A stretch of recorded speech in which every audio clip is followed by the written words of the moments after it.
Siang, Bu. Selamat siang, Bu. Assalamualaikum warahmatullahi wabarakatuh. Waalaikumsalam warahmatullahi wabarakatuh. Untuk kesempatan siang hari ini, sebelum Bu In mulai PJJ, Bu In mau menanyakan dulu, apa kabar kalian semua? Alhamdulillah baik, Bu. Ya, sehat-sehat semua ya. Alhamdulillah. Karena kalian sehat-sehat semua, berucapkan terima kasih kalian bisa bergabung di Meet untuk siang hari ini pada pembelajaran Bu In. Nah, untuk pembelajaran Bu In nanti, PJJ hari ini akan Bu In awali dengan nanti akan mengulas materi pada KD 1 sebelum nanti kita melakukan atau melanjutkan materi KD kedua. Nah, materi KD ke-1 kemarin yaitu mengenai penghargaan pegawai. Nah, untuk materi penghargaan pegawai, materi KD 1 itu sudah sampai ke evaluasi ya kemarin. Ya belum? Ya apa tidak? Ya, Bu. Ya, sudah evaluasi ya, sudah evaluasi semua. Berarti kita materi KD 1 karena sudah evaluasi Bu In anggap selesai, tetapi sebelum Bu In nanti melanjutkan untuk KD kedua, ada pertanyaan dulu dari Bu In, nanti siapa yang bisa menjawab segera mengangkat tangan ya. Untuk penghargaan pegawai khususnya KD 1. Apakah ada yang bisa menjelaskan apa itu pengertian penghargaan? Ayo, siapa yang bisa? Di antara 31 yang hadir ini, ayo siapa? Brigita? Brigita Danda, Brigita bisa nggak menjawab? Brigita? Brigita, nggak ada ini ya, Brigita masih gabung tidak ini? Astika? Masih, Bu. Brigita, Brigita, gimana? Apa pengertian penghargaan, Brigita? Apa? Penghargaan itu seperti apa? Penghargaan adalah kegiatan di mana organisasi Penghargaan bukan organisasi loh. Apa itu penghargaan? Dijelaskan secara singkat saja. Penghargaan merupakan insentif yang mengaitkan bayaran atas dasar untuk dapat meningkatkan produktivitas para karyawan guna mencapai keunggulan yang kompetitif atau Shimamura. Pengertian dari Shimamura. Kalau kita terjemahkan secara singkat, penghargaan itu adalah apa? Semacam ganjaran ya, atau insentif, bisa berwujud insentif, bisa berwujud gaji. Kalau itu dikatakan reward juga bisa ya. Nah, penghargaan ini biasanya akan didapatkan oleh seseorang karena seseorang itu mungkin mempunyai sesuatu hal yang lebih baik, misalnya prestasinya, atau mempunyai nilai yang terbaik, atau mempunyai prestasi yang terbaik. Misalnya kalau kalian sekolah, misalnya kalian mendapatkan ranking pertama. Kalau itu di kejuaraan olahraga mendapatkan medali emas. Nah, ini kan termasuk karena apa? Juara 1. Nah, penghargaan ini diberikan kepada entah itu pegawai, entah itu karyawan perusahaan atau siapapun dalam rangka untuk apa? Memotivasi kepada pegawai atau karyawan itu dalam rangka untuk lebih meningkatkan produktivitas kerjanya. Jadi penghargaan semacam cara untuk memotivasi, cara untuk mendorong kepada pegawai-pegawai agar lebih meningkatkan produktivitas kerjanya. Nah, untuk penghargaan itu ada beberapa macam jenis penghargaan. Ada yang penghargaan sosial, misalnya berwujud barang. Ada yang berwujud penghargaan psikis, tidak berwujud barang. Nah, sekarang Bu In minta diberikan contoh. Astika masih gabung, Astika? Masih, Bu. Nah, sekarang berikan contoh penghargaan yang berupa barang misalnya. Apa? Penghargaan yang berupa barang misalnya apa? Kalian misalnya mendapatkan penghargaan berupa barang apa misalnya? Hadiah berupa barang misalnya apa? Bisa piala, bisa motor atau buku. Nah, piala termasuk wujudnya kan barang, ya kan? Apalagi misalnya ya Febri masih gabung, Febri? Halo Mbak Febri. Febri kemana ini Febri? Febri nggak ada ini, Febri nggak gabung lagi ini, Febri. Dia Ayu Wulandari. Dia Ayu? Piagam, Bu. Nah, coba penghargaan yang berupa barang, berikan contoh lagi, dia Ayu. Piagam. Hah? Piagam. Nah, piagam. Nah, itu contoh-contoh. Jadi bisa kalau itu di kampung misalnya PKK, penghargaan berupa barang. Misalnya ada lomba-lomba seperti ini kan bulan Agustus ya. Ada misalnya kalau tidak COVID ya, pada saat tidak waktu COVID itu kan ada lomba-lomba. Misalnya lomba ibu-ibu, penghargaannya misalnya hadiah pertama panci ya kan. Hadiah kedua misalnya teflon dan sebagainya. Ini termasuk barang. Ya, yang kedua ada penghargaan yang wujudnya itu bukan barang. Itu menyangkut penghargaan psikis. Misalnya apa contohnya? Begini ya, contoh ya. Kalau misalnya kalian mendapatkan ranking 1, ambil raport dari sekolah langsung pulang. Terus di rumah bilang sama bapak, ibu atau kakak. Bapak, ibu, kakak, saya ranking 1 atau juara satu kelas. Nah, bapakmu tuh enggak usah kasihmu hadiah macam-macam. Bapakmu langsung berdiri, menyalami kamu, mengacungkan jempol untuk kamu, itu sudah dianggap penghargaan. Ya, jadi kamu diacungi jempol. Wah, anakku pintar tenan. Nah, ini termasuk apa? Penghargaan. Jadi penghargaan tidak harus berupa barang. Apalagi misalnya bapakmu, engkau sore tak jajake, tak traktir. Nah, itu juga apa? Penghargaan. Nah, apalagi bapakmu lagi sesuk nek kowe kelas 12 ya, apalagi sekarang kelas 12 nanti semester gasal dapat ranking 1, dapat ranking 1 lagi satu kelas, akan saya berikan sepeda motor. Nah, ini penghargaannya berupa barang. Nah, ini contoh-contoh penghargaan yang sudah kamu pahami atau kamu dapatkan di materi KD ke-1 atau kalau diurutkan dari KD di kelas 11 yaitu KD 11. Nah, berikutnya untuk anak-anakku semua, untuk materi hari ini, PJJ hari ini adalah KD kedua. Judulnya adalah Peraturan Disiplin Pegawai. Siap untuk menerima materi? Siap ya? Siap. Siap, Bu. Nah.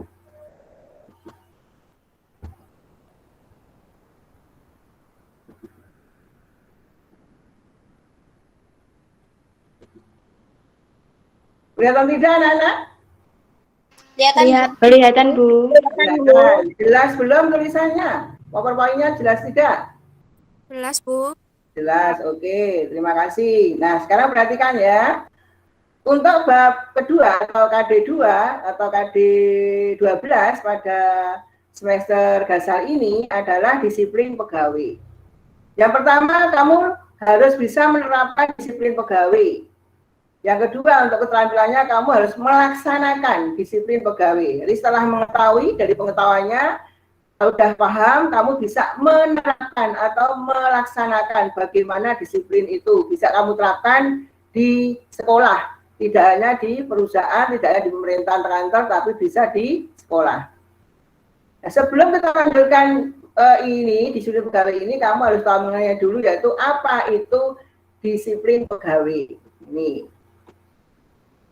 Disiplin pegawai adalah sikap mental yang mencerminkan dalam atau tercermin ya, sikap mental yang tercermin dalam perbuatan atau tingkah laku.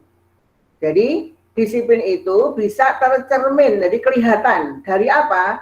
Dari sikap mentalnya, dari perbuatannya, dari tingkah lakunya, baik itu perorangan maupun kelompok atau malah itu menyangkut masyarakat. Nah, orang yang mempunyai sikap mental yang baik, yang disiplin dalam perbuatan tingkah lakunya, biasanya dia akan dianggap orang yang patuh. Patuh apa? Patuh dan taat terhadap peraturan yang telah ditetapkan. Nah, orang yang dianggap disiplin biasanya orang yang dianggap patuh dan taat pada peraturan. Baik peraturan-peraturan itu berlaku di masyarakat maupun peraturan-peraturan berlaku di kantor, di sekolahan, di pemerintahan. Ya. Semuanya itu berlaku untuk semua, baik itu perorangan, kelompok, maupun masyarakat.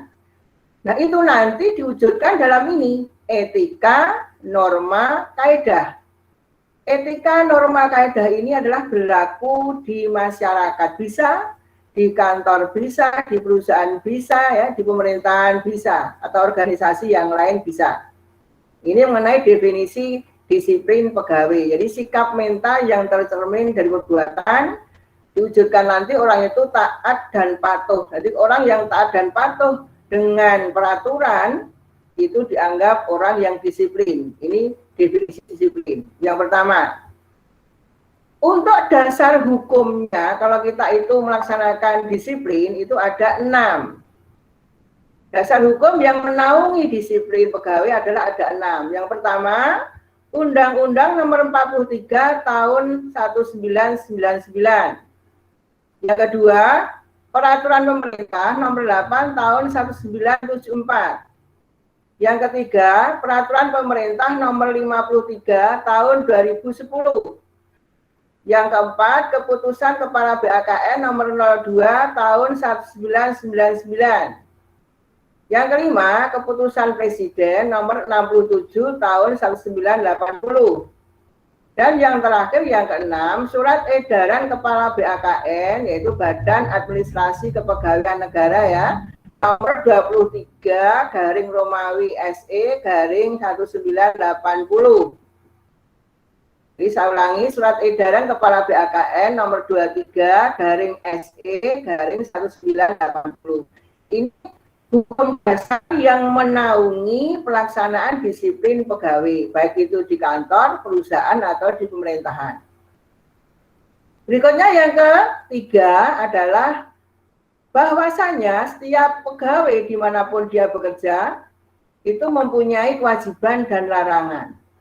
Nah, apa toh kewajiban itu? Apa toh larangan itu? Nah, kalau kalian perlu ingin mengetahui bahwa kewajiban ini adalah segala sesuatu yang wajib dikerjakan atau wajib dilakukan oleh setiap orang, baik itu PNS, baik itu pekerja perusahaan, baik itu pekerja-pekerja di kantor-kantor yang lain. Jadi kewajiban adalah segala sesuatu yang wajib dikerjakan atau dilakukan. Yang kedua, larangan adalah segala sesuatu yang tidak boleh dilakukan. Artinya tidak boleh itu dilarang. Dan apabila dilakukan akan dikenakan sanksi. Dibagi para pegawai entah itu di kantor, perusahaan, atau pemerintahan itu melanggar atau melakukan larangan yang tidak boleh dilakukan, itu akan mendapatkan sanksi atau hukuman. Ini untuk pengertian kewajiban dan larangan. Nah, saya berikan contoh ya, kewajiban larangan kamu di sekolah misalnya. Wajibannya adalah kamu apa? Wajibannya adalah kamu harus mematuhi peraturan-peraturan yang ada di sekolah.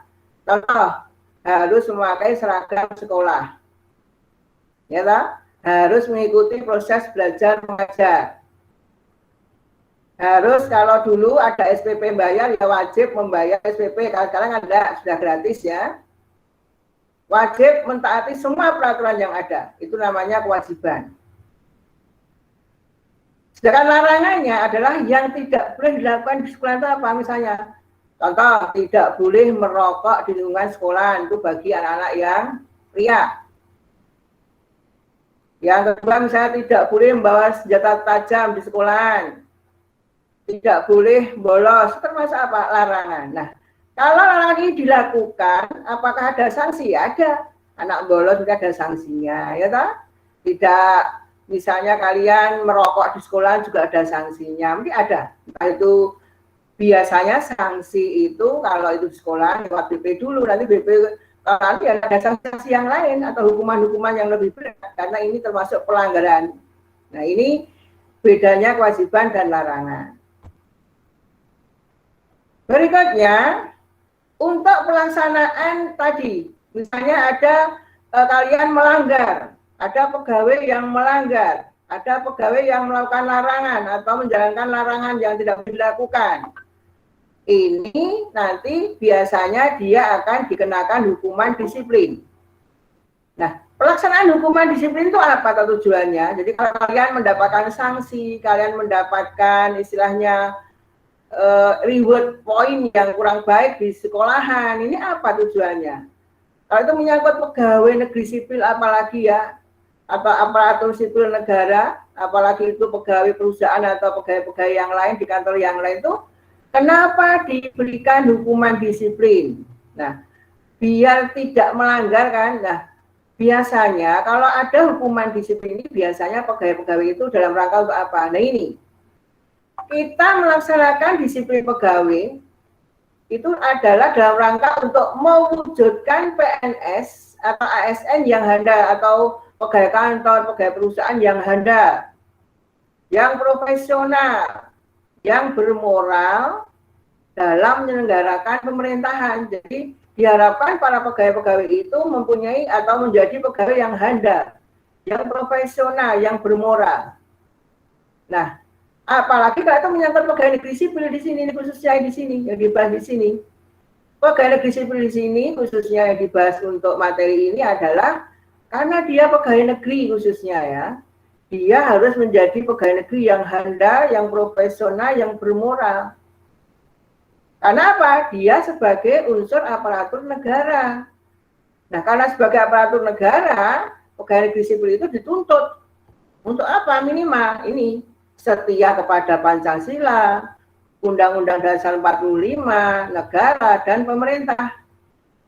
Nah, karena pegawai negeri sipil itu harus tuntut seperti itu, maka dalam pekerjaannya dia bersikap bagaimana? Bersikap jujur, adil, transparan, dan akuntabel dalam melaksanakan tugas. Nah, sekarang Bu ini bertanya, kalian tahu apa yang disebut dengan akuntabel? Siapa yang tahu? Siapa yang tahu? Apa itu akuntabel? Siapa yang tahu? Ayo. Akuntabel apa? Siapa yang tahu? Ayo Intan. Intan masih gabung? Intan. Apa itu akuntabel? Masih gabung ini? Halo? Masih gabung anak-anak? Masih Bu, bertanggung jawab. Nah, sekarang siapa yang tahu? Masih, Bu.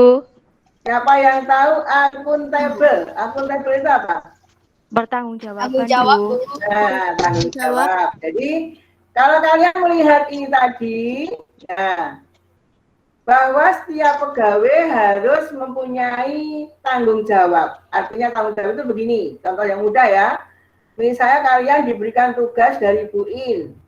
Ini setelah kalian itu mendapatkan tugas, itu harus dikerjakan sampai selesai. Apa selanjutnya tugas Bu In itu harus diapakan? Oh, setelah selesai disuruh mengirimkan, ya harus dikirimkan. Jangan sampai dikerjakan setengah-setengah. Apalagi tidak dikirimkan kepada Bu In. Itu namanya siswa atau anak yang tidak bertanggung jawab. Apalagi itu menyangkut pekerjaan ya, pekerjaan di suatu perusahaan atau pegawai negeri khususnya. Diberi tugas tidak tanggung jawab. Artinya apa? Hanya dikerjakan setengah-setengah, belum selesai, sudah tidak diselesaikan. Itu namanya tidak bertanggung jawab. Tanggung jawab itu pekerjaan harus sampai selesai. Dari awal sampai akhir harus sampai selesai. Berikutnya ya anak-anak, untuk pelaksanaan hukuman disiplin itu. Untuk berikutnya, untuk menjadikan pegawai-pegawai itu tadi adalah orang-orang yang handal, yang profesional, bertanggung jawab, jujur, adil. Ini nanti ada yang namanya sistem pembinaan. Sistem pembinaan pegawai itu ada dua, sistem prestasi kerja dan sistem karier. Nah, prestasi kerja ini artinya apa? Berdasarkan prestasi kerjanya. Kalau misalnya ada pegawai yang selalu berprestasi, ya akan kenaikan pangkatnya jenjangnya cepat. Kalau sistem karier ini ada dua, sistem karier terbuka dan tertutup. Nanti bisa kalian lihat di materi ya, sudah Bu In berikan kemarin kan, sudah Bu In share di materi. Di Di materi itu ada sistem karier terbuka, artinya kalau ada lowongan pekerjaan, itu diberikan kepada orang yang masih dalam perusahaan atau kantor. Jadi orang jupuk sekolah jobo. Sistem karier tertutup, terbuka itu ya, tertutup ya itu ya. Jadi saya ulangi, sistem karier tertutup artinya kalau ada formasi yang kosong itu ambil dari dalam perusahaan sendiri atau kantor sendiri atau organisasi sendiri. Jadi tidak akan memberikan peluang kepada luar perusahaan. Kalau sistem karier tertutup terbuka itu umum, boleh melamar misalnya atau mengajukan satu lamaran atau mengisi formasi yang kosong. Ini untuk yang terbuka. Jadi dibuka, siapapun boleh melamar. Tapi kalau tertutup tadi hanya diberikan yang mengisi formasi yang kosong itu hanya orang-orang dalam perusahaan. Kalau prestasi kerja ini artinya yang punya prestasi sesuai dengan syarat-syaratnya, ini bisa diberikan atau mengisikan formasi yang kosong yang lebih tinggi, biasanya tingkatnya yang lebih tinggi, jabatan yang lebih tinggi. Ini pembinaan ya, ada dua, nanti ini kalian lihat di materi akan lebih jelas. Berikutnya setelah itu adalah di sini ada ini hukuman disiplin kepada pegawai negeri khususnya atau pegawai-pegawai yang lain diberikan itu ada aturannya, tidak diberikan hanya semaunya sendiri, tidak. Yang mengatur apa? Peraturan nomor berapa? Nah, penjatuhan hukuman disiplin ini ada yang mengatur yaitu Peraturan Pemerintah Nomor 53 Tahun 2010. Di situ ditegaskan nanti bahwa hukuman disiplin itu diberikan kepada pegawai disesuaikan, tidak kok semaunya sendiri, disesuaikan dengan berat ringannya pelanggaran yang dilakukan. Jadi kalau pelanggarannya ringan ya hukumannya ringan, kalau pelanggarannya berat ya hukumannya berat. Ini PP atau peraturan yang mengatur mengenai penjatuhan hukuman disiplin. Berikutnya untuk jenis-jenis hukuman disiplin itu apa saja? Jenis-jenis hukuman disiplin itu ada 3. Hukuman disiplin ringan, hukuman disiplin sedang, hukuman disiplin berat. Hukuman disiplin ringan itu seperti apa saja? Nah ini, hukuman disiplin ringan itu adalah misalnya ada pegawai yang melanggar atau melakukan pelanggaran dengan pelanggaran yang ringan, tidak berat. Ini hukuman disiplinnya yang pertama adalah teguran lisan. Jadi pegawai itu dipanggil di hadapan pimpinan, terus diajak ngomong-ngomong tatap muka, ditegur secara lisan. Tapi kalau ditegur secara lisan dia tidak mempan atau masih melakukan pelanggaran, dia akan ditegur secara tertulis. Kalau sudah ditegur secara tertulis juga tidak mempan, ya tidak mempan, itu akan ini yang ketiga, pernyataan tidak puas secara tertulis. Jadi pimpinan akan membuat pernyataan secara tertulis dan diberikan kepada pegawai tersebut. Nanti kemungkinan oleh pimpinan akan diajukan ke pimpinan yang lebih tinggi. Dilaporkanlah begitu istilahnya. Ini yang perlu kamu perhatikan bahwa disiplin ringan ada 3, yaitu lisan, tertulis, teguran lisan, teguran tertulis, dan pernyataan tidak puas secara tertulis. Untuk jenis hukuman disiplin sedang itu juga ada 3, yaitu penundaan kenaikan gaji berkala untuk paling lama 1 tahun. Artinya apa? Kamu harus tahu ya, ada nanti keluar soal bisa menjawab bahwa setiap 2 tahun sekali itu pegawai negeri sipil dapat yang mendapatkan kenaikan gaji berkala. Setiap 2 tahun sekali, namanya kenaikan gaji berkala. Nah, kalau nanti misalnya dia melakukan pelanggaran, jenis pelanggaran itu hukuman disiplinnya sedang, dia naik gaji berkalanya tidak 2 tahun sekali, tapi bisa ditunda. Ini penundaan untuk paling lama 1 tahun, berarti bisa 3 tahun baru naik gaji berkalanya. Karena dia melakukan pelanggaran, hukumannya disiplin sedang. Yang kedua, juga bisa hukumannya itu penurunan gaji sebesar 1 kali kenaikan gaji berkala. Jadi misalnya gaji berkala tadi naiknya 500.000 misalnya. Ini yang kedua ini berarti gajinya diturunkan 500.000. Tapi penurunan itu hanya berlaku untuk paling lama 1 tahun. Kalau setahun berarti berat. Kalau 2 bulan boleh enggak? Oh boleh. Sebulan boleh, 3 bulan boleh. Pokoknya penurunan itu hanya paling lama 1 tahun. Yang ketiga masih hukuman sedang yaitu penundaan kenaikan pangkat untuk paling lama 1 tahun. Misalnya harusnya tahun 2021 ini naik pangkat karena dia melakukan pelanggaran ditunda tahun 2022 baru naik pangkat. Ini ya, jadi penundaan kenaikan pangkat untuk paling lama 1 tahun. Terus berikutnya, hukuman disiplin berat. Hukuman disiplin berat itu juga ada 4. Yang pertama adalah penurunan pangkat pada pangkat yang setingkat lebih rendah untuk paling lama 1 tahun. Jadi hukuman disiplin berat itu ada 4. Yang pertama adalah penurunan pangkat pada pangkat yang setingkat lebih rendah untuk paling lama 1 tahun. Jadi misalnya pegawai negeri itu sudah mempunyai pangkat golongan 3D misalnya. Dan karena dia melakukan pelanggaran dan hukuman disiplinnya berat, maka dia akan mendapatkan hukuman disiplin diturunkan pangkatnya menjadi 3C. Tapi hanya untuk paling lama 1 tahun. Jadi misalnya itu diturunkan pangkatnya hanya sebulan, 2 bulan, 3 bulan, boleh. Yang penting penurunan pangkatnya itu paling lama hanya 1 tahun. Itu hukuman disiplin berat yang pertama. Yang kedua, pembebasan dari jabatan. Nah, jadi misalnya dia menjadi guru, akan dibebaskan dari jabatan gurunya. Jadi ini juga termasuk hukuman disiplin berat. Yang ketiga, pemberhentian dengan hormat tidak atas permintaan sendiri. Jadi PNS itu atau pegawai itu akan diberhentikan dengan hormat, tapi tidak mengundurkan diri sendiri, tapi diberhentikan oleh aturan, oleh organisasinya, oleh kantornya, oleh perusahaannya, atau oleh pemerintahan. Karena apa? Dia melanggar, dan pelanggarannya itu hukuman disiplinnya, hukuman yang berat. Dan dia diberhentikan itu tidak atas permintaan sendiri, tapi pemerintahan dari pemerintahan atau organisasi atau perusahaannya. Yang keempat, pemberhentian dengan tidak hormat sebagai PNS. Jadi akan dipecat. Kalau kita berbicara agak kasar itu dipecat. Karena dia akan diberhentikan dengan tidak hormat sebagai pegawai. Kalau perusahaan ya sebagai karyawan. Kalau kantornya sebagai staf atau apa karyawan yang lain. Ini diberhentikan dengan tidak hormat. Istilah lainnya yaitu dipecat. Ini hukuman disiplin yang berat. Nah, selanjutnya kalau kalian misalnya sudah mengetahui jenis hukuman disiplin ini, kamu akan mengetahui juga bagaimana kalau kita melanggar ini.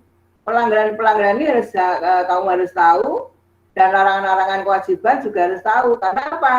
Kalau jelas kalau larangan itu kita lakukan akan diberikan sanksi, kalau kewajiban itu kewajiban yang harus kita lakukan. Nah, seperti kalau kalian misalnya punya kewajiban apa di sekolah, nah ini perlu kamu harus dilakukan, harus dikerjakan. Mengerjakan tugas ya dikerjakan, itu kewajiban siswa. Ya, kewajiban siswa harus dikerjakan. Sampai apa perintah guru selanjutnya suruh mengirim ya langsung dikirim. Hakmu apa? Hakmu nanti setelah kamu mengirimkan kewajiban kamu itu tugas kamu akan mendapatkan nilai. Itu hak kamu. Jadi kalau kalian nanti mengirimkan tugas, guru tidak memberikan nilai, itu ya salah bukan kamu, tapi malah gurunya. Kalau guru sudah menerima hasil tugas anak dengan waktu yang tepat dan pekerjaan itu juga benar ya, nah, nilainya sesuaikan dengan yang dikirimkan anak. Itu tugas anak itu hasilnya seperti apa?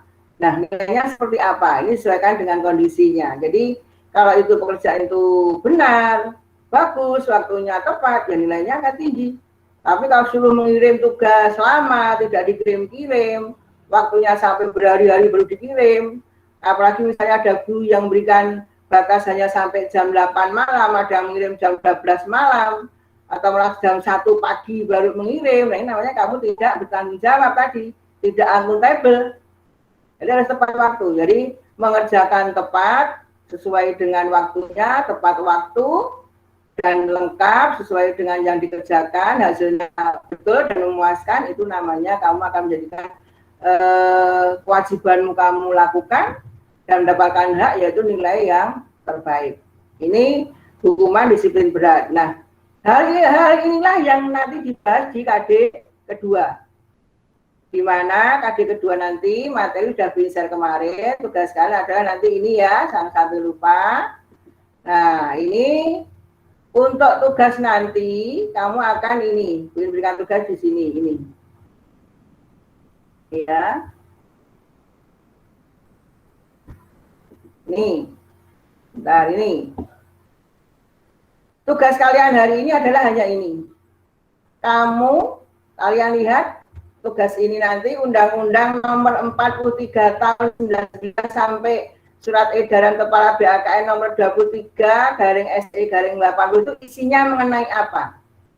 Nah, tugas kamu hari ini adalah ini. Jadi dasar hukum pelaksanaan disiplin pegawai ini ada 6 dasar hukumnya.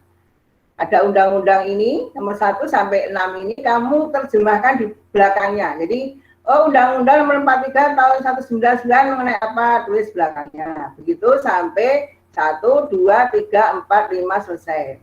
Nah, kalau tugas sudah kamu kerjakan, kamu nanti kerjakan di buku tugas biasanya.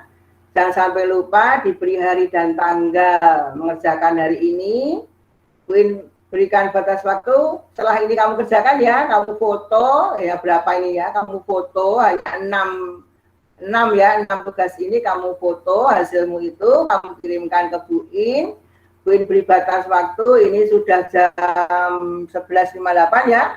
Nanti sampai jam 5 sore, jadi jam 17. Hanya menulis ini.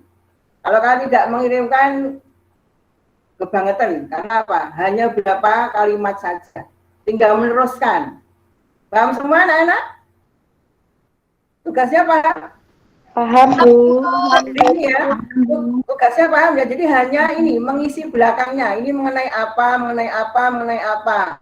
Nah, tunggu sampai jam 17 sore nanti kamu kirimkan ke Bu In ya.